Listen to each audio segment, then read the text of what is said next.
Lucy, the students that you talk to, do you think that they're aware of what's going on and how severe this is all playing out to be? I mean, we hear a pretty bleak picture here. I think that students are aware of what's going on. I feel that a lot of students don't understand exactly what it means as a bigger picture. Like I mentioned before, that the student complaint forms, we had a tent. It was called Vent at the Tent. That's where students came to us for answers. And sometimes they were asking, why are we paying more and getting less? So I think they see it in the news. They read all about it. I mean, we're living in it, but they just don't understand how it's actually being handled. Do you think that the CSU leadership is doing enough? Definitely not. I've attended the Board of Trustees meetings, and to me it just feels like a slap in the face to all students, because they feel that student fees is the only way to solve this issue, and that we, like Harry mentioned before, that we're only paying a bit of tuition compared to the nation. But you also have to consider California's living, the cost of living here in California. Now, how do you feel about your workload this semester, Kris? Do you feel it's gone up? Is it still fair what you're getting paid compared to? The workload has gone up because my classes have gotten bigger, a lot bigger. So you have to figure out ways to economize, as a worker.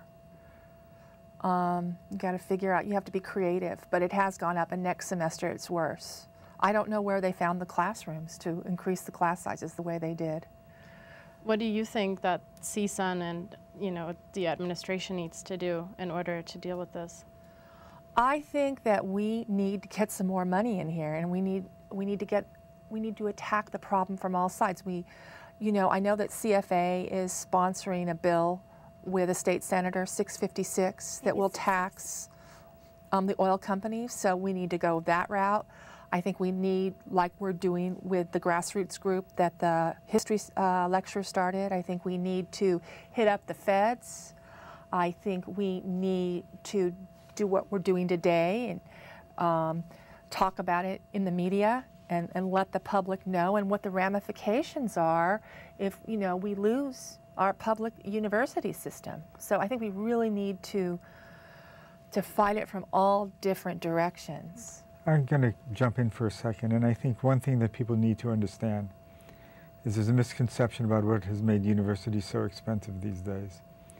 If you look back over 15 or 20 years and you look in constant dollars, meaning you convert everything into dollars that are equivalent today, the teaching function of the university is less expensive than it was 25 years ago, because the faculty teaching load has gone up and more faculty have been part-timed. So how do we solve the crisis in the state of California? Solve health care. How do you solve the crisis in the state of California? Solve the transportation issue. How do you solve the crisis in the state of California? Deal with the prison system. A lot of the costs that's been thrust upon the university are part of systemic costs that have nothing to do with the core of what the university does. Because people would generally think just the opposite, that salaries have escalated, but when you compare salaries in teaching to what you find out in the rest of the economy, they've gone up at a far smaller rate than elsewhere. So the core functionality of the university is actually more expeditious, more expedient, and more economical than it was 20 years ago.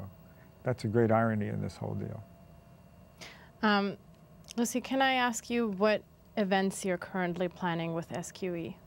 Right now we're working on an AB 656 campaign, which is the tax on oil, the extraction of oil, and that will provide revenue to the CSUs and all sectors of higher education. And so right now we're working on that. We really want students to sign this card. It's just a card, and we're going to mail it in to support of AB 656. So that's kind of one of the solutions that CFA and Students for Quality Education have come up with.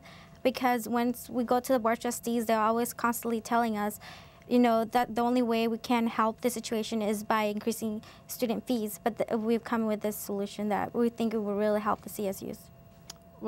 Can I ask you who you personally blame for? Harry already mentioned that California is to blame. Who do you blame for and what's going on? I would hold most of the blame on the Board of Trustees, just because they don't they're not, in my opinion, they're not doing their job in support of higher education and the CSUs, which is what they're supposed to be doing. And they see the situation, they see students, how they're hurting. We've done student complaint forms, we've gone protesting outside the Board of Trustees when they were passing the 20% fee increase during the summer. They still don't want to listen to us. So they're not working for students. What do you think they're working for? For their own personal gain. I think it's evident because Chancellor Reed, he gets paid more than the President of the United States, and we see that how is not helping a lot of us students. And how do you feel about what you've achieved so far with your organization? Do you think it's actually taking off? Do people get involved? I think that now it's just helping students get empowered. I think that we need to all realize that we do have a voice and that we need to use that voice to change something. Because if they see 20 of us outside, or over the summer we had 300 students from all across California, all the Cal States, and they weren't listening to us. We need more students to be out there and let their voices be heard. Now, did you ever encounter people who blame the instructors or the faculty for what's going on? Because people I've talked to say, well, they take the furlough days, you know. Is that something that you encounter? Not really. I think that students are more concerned about their education and that they're paying more and getting less. I think that when it comes to the furloughs and stuff, I think that we saw in the video pretty much how students feel. Do you think the students in your classrooms understand why this is going on, really? That's a good question. I think that me and my colleagues are trying to educate the students as to why this is going on. But, you know, I do agree with Harry in that, you know, we have a lack of citizenship in this state. And, you know, America is known for its individualism. You know, they don't have a good commitment to their fellow man, and Americans don't seem to understand, or a number of them, enough to block any aid to the educational system. They don't understand that we're all connected and that our well-being or their well-being is dependent upon everybody else's well-being. It just seems like individualism has spiraled out of control. As Alexis de Tocqueville predicted, you know, almost 200 years ago, he was worried about what happened to this culture. Do you feel that there's anything we can do about that as a society to make that change? Well, we need to keep, you know, pushing the message, and you know, hopefully people will understand that we're all connected, and that, you know, when you have an uneducated workforce and you have people moving into poverty as a result, crime rates go up. The elite have to move into gated communities, like in places like Colombia, where you have a tiny elite and a large number of poor. The quality of life for them goes down. You know,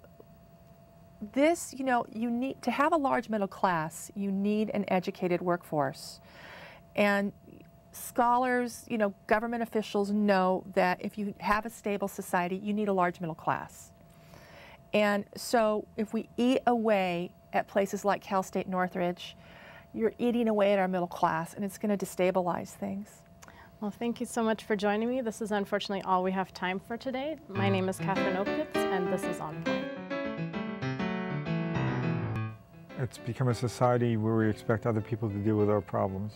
We look at oil taxes, or we look at the legislature and we pass single bills that are dedicated to this problem.